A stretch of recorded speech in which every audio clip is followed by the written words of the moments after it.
Bonjour Véronique, Eh ben, bonjour Jean-Baptiste. comment ça va bien? Ouais, top.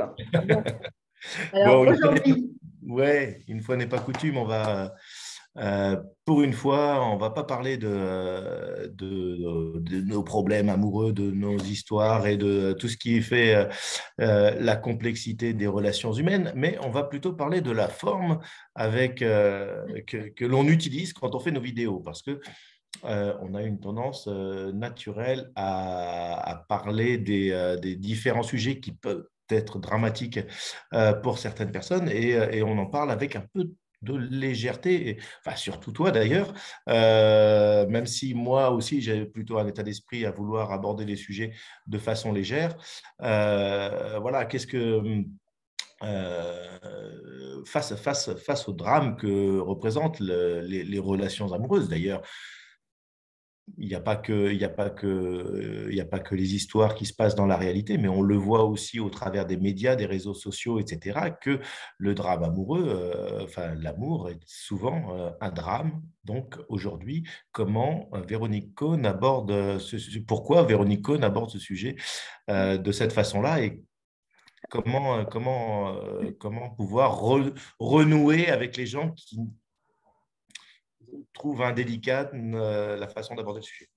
voilà, oui, on a eu quelques commentaires, hein, c'est pour ça, mais j'en ai de temps en temps, et puis bon, même en patientèle, hein, de temps en temps, j'ai des personnes qui me renvoient que je ne suis pas assez empathique et que, voilà, bon, c'est OK, en plus je le prends, hein, je dis d'ailleurs que je suis pas, d'ailleurs, je n'ai pas un profil de personnalité empathe. Bon, déjà, je suis plutôt un profil de personnalité comme le tien, on a le même, à dominance mentale, c'est-à-dire analytique, voilà, on est plus là-haut que déjà basé là. Ça ne veut pas dire qu'on n'a pas de cœur, hein, mais ce n'est pas notre dominance. Donc déjà, le profil de personnalité crée déjà des facilités, des dons naturels et des défauts qui en fait peuvent aussi être des qualités, mais voilà, voilà, les profils très empathes par nature. Ensuite, ça se travaille l'empathie. Donc souvent, je dis, bah oui, si vous avez besoin vraiment d'être écouté de manière très profonde et très connecté, j'envoie sur d'autres personnes. Alors mon travail, par contre, en termes de transmission d'enseignante, donc de conférencière, je maintiens ce côté qui parfois manque d'empathie. C'est pas que je manque d'empathie ou qu'on manque d'empathie, c'est qu'il y a une forme de chercher à être concerné par une distance. C'est-à-dire une forme de... la légèreté, c'est aussi, c'est ce que j'appelle la légèreté par profondeur. Et surtout que toi et moi, enfin moi je peux pas parler pour ta gouverne, mais moi je sais que j'ai quand même vachement souffert dans les relations, donc c'est pas que comme si je l'avais pas expérimenté dans mon corps, dans mon cœur et, et partout dans mes tripes. C'est juste qu'à un moment donné, c'est bien de se décoller. C'est-à-dire, surtout quand tu es dans le tunnel, tu es dans le tunnel. Donc tu es dans le drame en fait. Et l'incarnation, c'est pas qu'un drame, mais c'est aussi un drame. Tu en as parlé, c'est ce qu'on appelle le tragique de l'existence. Alors, il y a tellement déjà de souffrance partout que quand on peut se décoller un peu, se désidentifier, hein, créer un peu cette distance qui est j'observe comment je peux alimenter cette souffrance. Parce que ce n'est pas le problème de la souffrance en elle-même, c'est comment je m'organise non consciemment pour alimenter la souffrance et pour pédaler dans la choucroute toujours et encore plus sans m'en rendre compte. C'est à cet endroit-là que je peux être un peu radicale Mmh, et être sans complaisance, mmh, souvent, hein, avec la souffrance. Parce que c'est pas que je veux pas plaindre les gens, que je ne suis pas en contact avec la souffrance. C'est juste qu'à un moment donné, ce que j'observe, et je ne suis pas la seule à le faire remarquer, c'est mmh, qu'on va s'alimenter avec des histoires, avec des mmh, croyances du manque. On est mmh, sur la relation amoureuse. Je manque d'amour, j'en suis mmh, persuadée. Je tiens à mmh, cette personne et j'en suis sûre que si elle n'est pas là, elle va me manquer. C'est ça mmh. qu'il faut examiner de Je très suis près précisément. rejeté ou je suis abandonné, personne ne m'aime, etc., Voilà. etc. Donc, la question de la confiance en soi et tout ce qu'il va y avoir Mais oui. autour de ce sujet. Mais il y a aussi, il y a aussi une approche autour d'une forme de croyance dans une façon d'être dans les relations amoureuses qui fait qu'on peut avoir une forme, même si c'est justifié, en tout cas sur un plan psychologique et les mécanismes sont expliqués, avoir une posture de défendre un modèle relationnel qui n'est pas politiquement correct parce que, quelque part, la passion amoureuse, c'est quelque chose qui est nécessaire à la vie. Et c'est un concept, en tout cas c'est une croyance et c'est aussi un mythe puisque tu l'exprimes dans certaines vidéos. Donc, on a parfois aussi l'impression que c'est une forme de critique que tu peux avoir vis-à-vis d'une forme de modèle amoureux défendu par certains. Oui, et encore que là, tu es plus sur les opinions que je peux avoir, pas Oui. tellement sur l'empathie. Les opinions, moi, elles n'arrêtent pas de bouger. Un coup, je suis dans le modèle non exclusif, un coup, je vais vanter les mérites de l'exclusivité. Je passe mon temps à me contredire sur les opinions. Pourquoi? Déjà, c'est parce que de nouveau, mon profil de personnalité qui n'est pas moi, je ne suis pas, on n'est pas notre profil de personnalité, mais il nous amène à avoir des conditionnements et des regards et une certaine forme de vision du monde. Ma vision du monde, elle est en clair assez relative, c'est-à-dire il n'y a jamais de vérité sans son contraire. Mmh. Donc, un jour, je peux te dire A et le lendemain, je peux te dire exactement Mmh. l'inverse. Mmh. Parce que tout se défend quelque part. Et en plus, Mmh. en fonction de mes expériences, de mes changements, on fluctue sans cesse, on n'est jamais Mmh. permanent, on n'est jamais. Ou alors, il faut être vraiment rigide pour penser à 10 ans, tu joues, à 5 ans, je joue avec la poupée Barbie. Ah non, ça ne m'intéresse plus, je joue avec les garçons, par exemple. Mmh. Mmh. Et après, je ne joue plus avec les garçons parce que ça ne m'intéresse plus. Maintenant, je m'intéresse à la spiritualité. Bon. Donc, on fluctue sans cesse. Et donc, Mmh. cette espèce d'adhérer à ce mouvement permanent crée la mouvance aussi de mes opinions qui fait qu'un jour, je défends une thèse, le lendemain, je défends l'antithèse. Et je fais souvent Mmh. attention par rapport à mes opinions de donner la thèse et l'antithèse, de ne pas Oui. affirmer quelque chose qui pourrait être vu comme « Ah oui, Véronique a dit que, donc il faut que tout le monde parte dans cette idée-là ». Donc ça, Oui, c'est donc, par rapport plutôt aux opinions. ouais, mais justement, ça permet de relativiser aussi sur le fait que parfois on peut, en tant que spectateur ou en tout cas voilà, en tant que spectateur de tes vidéos, à certains moments, on peut se trouver dans une posture d'opposition à tes opinions aussi parce que c'est un moyen de défense et de protection. Et la question que on va parler de prendre du recul, de s'observer soi-même dans son comportement, etc. Mais à certains moments de la vie, on va être dans une forme d'extase amoureuse. Et là, tu vas venir, ou d'extase ou de souffrance, hein, l'un ou l'autre. Et puis, tu vas venir apporter quelque chose qui vient s'électrocuter quelque part avec une posture souffrante. Donc, comment à ce moment-là pouvoir prendre ce recul et se dire, bah oui, elle a raison, mais en fait, elle n'a pas du tout raison. Enfin, ça crée une forme d'ambivalence ça peut être dérangeant. Enfin, moi, je trouve Quand tu souffres, tu cherches quand même ceux qui m'écoutent, les autres, ils ne m'écoutent pas. Hein. Ceux qui m'écoutent, c'est ceux qui sont plutôt soit curieux, soit en souffrance, Mm, soit dans l'introspection aussi. Hein. Et donc, à un moment donné, quand tu es vraiment mal avec ces histoires relationnelles, tu cherches à mieux comprendre, déjà à comprendre. Donc, c'est comprendre, c'est mm, faire des prises de conscience. Donc, c'est mm, observer le fonctionnement. Et puis, mm, moi, ce que je pointe souvent, c'est ça qui permet de prendre la distance, c'est les mécanismes internes, comment je m'organise comment je m'empêche de me faire du bien.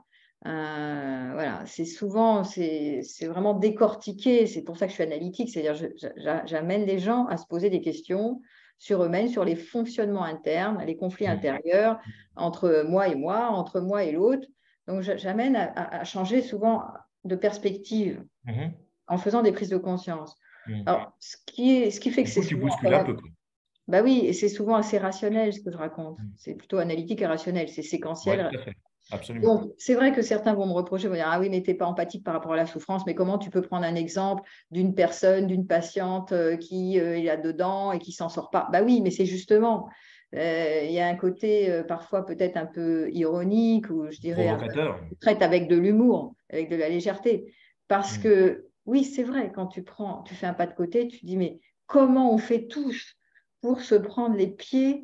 C'est des pièges en fait, dans nos imaginaires dans les histoires. C'est le corps mental, en fait, qui nous piège. mm, Et c'est mm, ça que je pointe. C'est mm, nos pensées qui dysfonctionnent, qui vont nous créer des émotions, soit de peur de perdre, soit de détresse, parce que je vais manquer de cette personne, enfin, des désespoirs, des trucs de blessures d'enfant, et parce que nos pensées sont liées à nos émotions et à nos tripes, en fait. tu vois. Et le deuxième cerveau, c'est le cerveau émotionnel, c'est le cerveau des tripes digestifs. Donc, en connaissant ça, mais quand tu es dedans, tu es dedans. Donc, en général, c'est comme ça, tu es noyé.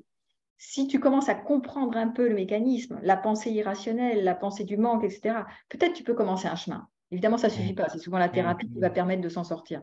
Mais tu peux commencer déjà à dire, ah oui, c'est comme tu dis, c'est une prise de conscience, c'est comme une électrocution. Ah oui, tiens, peut-être qu'il y a un truc que je ne vois pas chez moi, une zone aveugle, une zone de déni que je n'ai jamais vue, que je n'ai jamais examinée. Et moi, je mets la lumière sur qui tu es, au fond.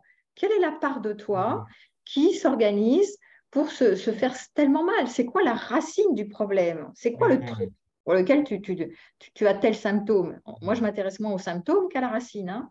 Qu'est-ce qui organise le mal ici? Oui. Oui, c'est vrai. Et puis en même temps, il y a quand même un écart aussi, parce qu'il peut y avoir des attentes vis-à-vis d'une psychologue comme toi sur des solutions quasiment qui vont sauver le monde. Et puis d'un autre côté, une vidéo qui dure 10-20 minutes et dans laquelle il va être abordé des sujets assez profonds, mais de façon plutôt superficielle. Parce que oui, on ne peut pas rentrer à l'intérieur du sujet sur enfin, des sujets qui peuvent prendre des jours pour être expliqués ou en tout cas qui prennent des livres.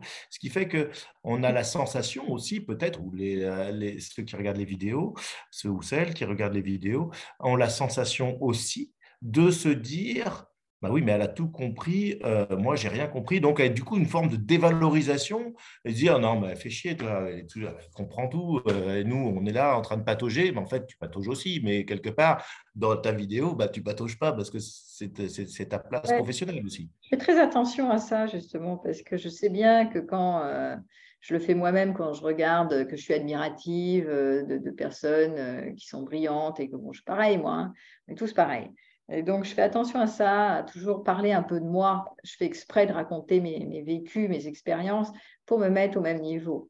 Par dire, moi, j'ai tout compris, vous êtes en train de pédaler dans la choucroute, mais moi, je aussi, j'ai pédalé dans la semoule.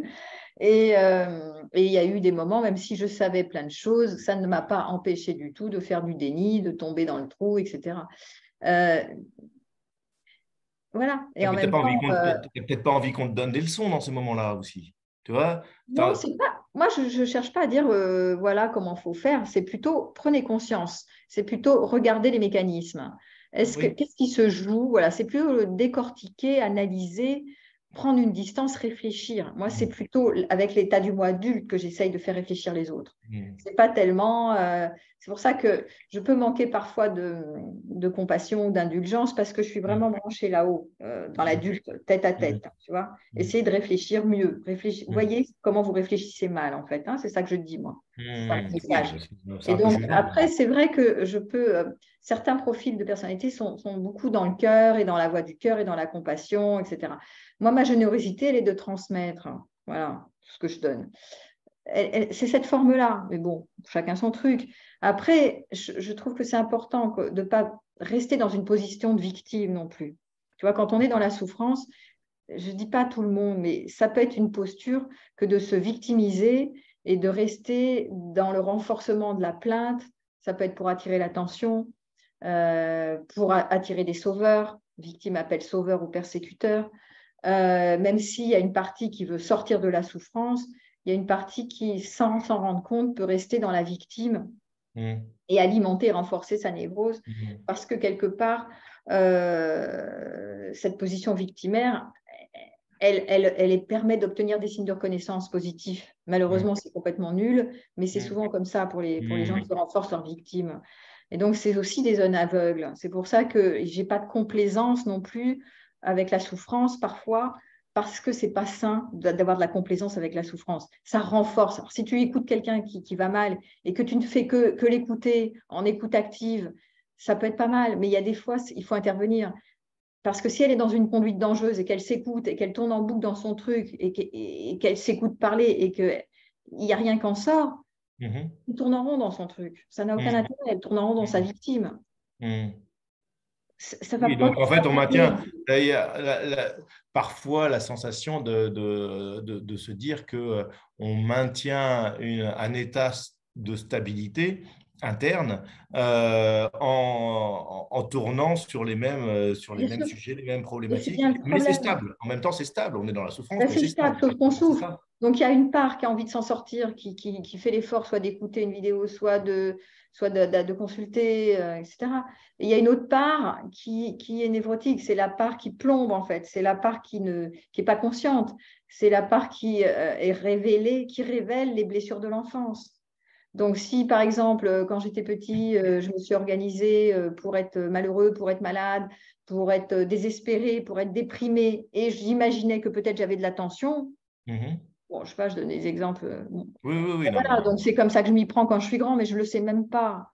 Donc, bon, voilà. Donc, il y a plein de conditionnements comme ça qui sont des zones aveugles et qui fait que si on n'intervient pas au bon endroit, mais ce n'est pas évident d'avoir une intervention juste qui aide la personne. Hein. Mais c'est vrai que l'empathie, évidemment, c'est la compassion pour tout, pour toutes les parts. Donc c'est important aussi, même quand je peux avoir des moments où je peux être dans la légèreté, la dédramatisation, parce que j'essaye de dédramatiser. De toute façon, sinon, si on est dans le drame et dans le drame, déjà que l'incarnation, c'est quand même assez dramatique, on a assez d'épreuves comme ça. Alors si tu alimentes le drame, on plonge dans le vortex traumatique. À un moment donné, c'est bien d'avoir des ressources, d'avoir du contenant, d'avoir de l'espace pour ne pas plonger. Hein. Et donc, c'est ça aussi que je fais. C'est attendez, attendez, vous êtes là au fond du trou, mais ça peut passer, ça va s'arranger. On peut trouver des options. oui. Et est-ce qu'il y a pas aussi, quelque part, de la part des gens qui regardent tes vidéos et qui peuvent avoir ce regard critique, une forme d'attente euh, de se sentir quelque part tout de suite rassuré. Je pense notamment à certains concepts New Age qui apportent quelque part des solutions, des solutions un peu clés en main et qui vont avoir tendance à apaiser quand même, enfin, dans certaines situations évidemment, des souffrances ou des souffrances amoureuses ou des souffrances euh, Oui, tout à fait. personnelles de la vie parce que il y a des concepts qui le permettent. Est-ce que aujourd'hui, toi, tu n'es pas tellement dans la complaisance vis-à-vis de ces mécanismes de protection? Ben non, je ne cherche pas forcément à rassurer. J'essaye plus de stimuler l'état du moi adulte. Comme je l'ai dit, la réflexion, l'analyse, observer les parts de nous qui dysfonctionnent, plutôt que de jouer à la mère sauveuse qui pourrait dire oui, oui, derrière toute chose, il y a un problème, il y a une solution à la seconde. Non, je ne vais pas jouer à ça, ça ne sert à rien. En plus, c'est alimenter un truc qui est complètement faux. L'autre, il a rien enfin, je veux dire, à un moment donné, si on ne va pas en profondeur à la racine du problème, tu vas te retaper le même, tu vas te reprendre un mur la prochaine fois. Hein. Donc, c'est pas du tout ça, c'est pas le travail qui m'intéresse en fait. Oui, oui. Donc, On peut du perdre coup, du monde, mais ceci n'est pas grave parce qu'on est suffisamment nombreux à expliquer des choses que chacun va aller voir qui veut, en fait. ce que j'entends dans ce que tu exprimes, c'est que quand on est touché par ta vidéo, par des propos que tu tiens, qui ne sont justement pas dans l'empathie, qui ne sont justement pas dans je veux te rassurer, tout ira bien dans ta vie, ça va se passer, etc., qui sont justement un peu choquants, un peu Oui, déstabilisants, qui ne rassurent pas, etc., c'est justement ça, c'est parce que ça vient pointer, si je comprends bien, hein, tu m'arrêtes si je me trompe, c'est que ça viendrait pointer quelque chose justement chez nous qu'il faut explorer. c'est ça, une zone aveugle souvent, hein, une zone aveugle, une zone non consciente, quelque chose qui n'est pas vu. Mon travail, il consiste souvent à mettre de la conscience non jugeante. J'ai un esprit non jugeant. En Mm. général, je tente de faire ça. Après, je ne suis pas toujours parfaite, mais non jugeant sur les mécanismes en jeu. Voilà. Mm. Mais voir ce qui se passe. Essayer de mieux voir, de Mm. mieux percevoir le fonctionnement humain et qui n'est pas toujours ce qui est complexe. En fait, il y a une part, Mm.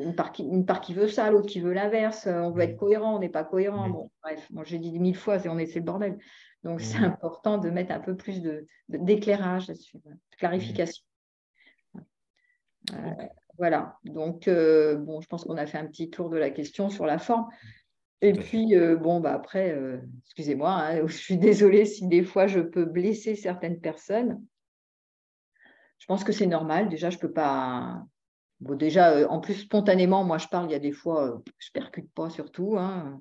Je ne suis pas toujours parfaite, et tant mieux pour moi aussi. Oui, puis tu peux pas te Je mettre à donne la place, aussi. tu peux pas te mettre à la place de tout le monde non plus, hein. Non, puis je donne aussi une permission que je me donne qui est imparfaite, libre et heureuse. Et soyez imparfait, libre et heureux. On ne peut pas être parfait tout le temps. Je n'ai pas toujours le bon mot, je n'ai pas toujours la bonne phrase, je n'ai pas la bonne élocution. Et c'est comme ça. Et c'est OK pour moi. Tu vois. Et je ne cherche pas à plaire à tout le monde non plus. Je dis, il y a tellement de personnes qui sont intéressantes sur Internet. Alors voilà, pas obligé de m'écouter. Ce n'est pas un problème pour moi, au contraire. Au contraire, c'est important de s'enrichir. Il y a tous les styles et les profils de personnalité. Si moi, je ne conviens pas, l'autre, il convient à côté, il est plus en pâte. Oui, Et c'est oui. parfait comme ça. Les choses sont bien Oui. comme ça. Oui, oui, ça. Puis après, il y a différents moments de la vie où on va pouvoir préférer peut-être C'est même ça. voir des vidéos d'un homme que d'une femme, Mais bien voir sûr, des vidéos un peu plus ésotériques et d'autres un peu plus mais tout à fait. psychologiques, rationnelles. Et puis donc là, c'est important de cultiver la diversité dans ce registre et pas de s'enfermer. Et peut-être même que j'aurais envie de dire, attention, si vous avez la sensation de vous enfermer dans un seul mode de pensée, prenez garde à qui vous enferme, quels sont les mots qui vous enferment dans ce que vous entendez. Et peut-être si ça vous donne pas envie d'aller voir ailleurs, c'est qu'il y a peut-être quelque chose de risqué. Rigide, ouais. Ouais, une pensée rigide. Ouais. C'est vrai qu'on se bat. C'est vrai que nous, on a un profil de personnalité tous les deux, on est épicuriens dans l'énéagramme, c'est les 7. Donc, on se bat contre la rigidité, en fait. Hein. On a plutôt une mobilité d'esprit, de mouvance et d'adaptation qui fait que, justement, on n'aime pas les choses trop affirmées et rigides et on va prendre le contre-pied. Donc, voilà, c'est notre manière de fonctionner. Mais c'est intéressant pour vous aussi de voir à quel endroit, on a aussi nous-mêmes nos rigidités, mais c'est important de voir. Est-ce que j'ai une pensée rigide? Est-ce que je crois vraiment à ce que je crois? Parce qu'en général, la souffrance s'organise sur des croyances qu'on vérifie. Donc, c'est important toujours de mettre de la distance avec ce que j'affirme comme vrai. Est-ce que c'est si vrai que ça? Et c'est vraiment ça.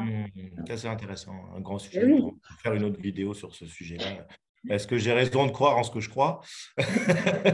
Et est-ce que j'identifie que je suis dans une croyance? Ça, c'est aussi une raison, quoi. ouais. C'est un sujet intéressant, en tout cas. Ok. Ok. Bon, on va Bon, s'arrêter là, hein, je pense, pour aujourd'hui. ouais, je pense qu'on a fait le tour. C'était très intéressant. Merci en tout cas de cet éclairage. Et puis, bon, Ouais. on se retrouve très bientôt. Oui, bonne journée. Salut.